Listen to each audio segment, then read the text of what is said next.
Yeah, today it was very unfortunate that when after the reply of the Honorable Chief Minister was concluded, I was trying to seek certain clarification and I was interrupted by the members from the Treasury banks. It has been being seen that the Honorable Chief Minister of the day, while replying, always used to compare with the past governments rather than taking responsibility as to what is going on in his tenure and what has to be done in the days to come. And just he used to talk in the air without any facts and figures. Like I was listening to his reply, he was mentioning about the assembly building, this and that. Nothing was done throughout the past. During Congress government, this government is now doing and it is going to be completed within this year. Is it practical? Lots of engagements, due diligence was done beforehand during our time, including the tendering process was also done. And the land, we were running from pillar to post in finding the appropriate location and the size of the land, appropriate size of the land, wherein permanent campus of the assembly building and the assembly secretariat can be established. So finally, I was the minister in charge of sports and youth affairs.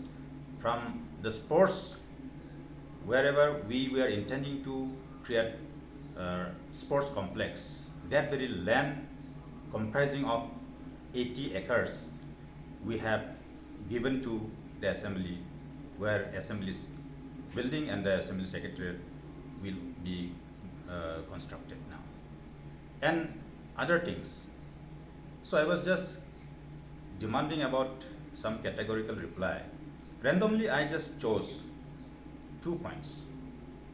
Chief Minister said when he was MP in the DISA meeting, he found even up to 2 years, this old age pension was not given.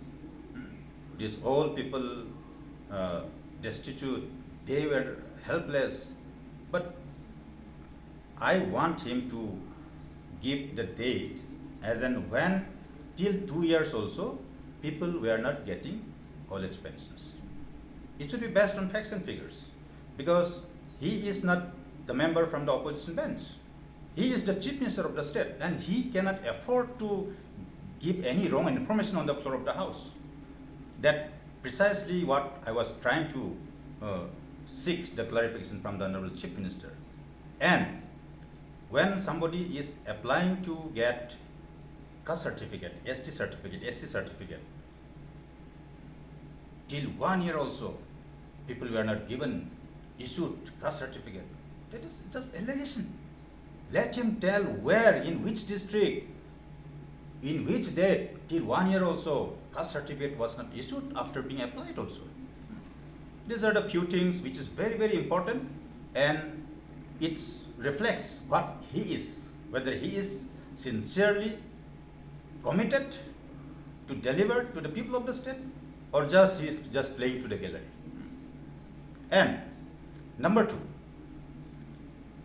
when the discussion on this under the provision of Rule 50 of the Rules of Procedure and Conduct of Business, short duration discussion, while participating, the honorable member from Fulbari constituency, Mr. S.G. Estamur Mominin, he was referring to the ambush incident wherein 9 people died because of police firing. Every time they are trying to misinform and play politics on this. Therefore, I just wanted to clarify and to caution them not to play politics on this and to put an end to this issue, because there has been judicial inquiry. all completed, all the reports are available. And frankly speaking, what was the genesis? These people, they don't know. They didn't read the report of the state level committee constituted to study as to how to go about to revamp and strengthen the Board of School Education, headquarters of which is in Tura. Now, when Dr. Mukul was looking after education, that time it was that exercise was done to revamp and strengthen the MOs. Before that, in the Act, Principal Act, headquarter of MOs was not mentioned in black and white.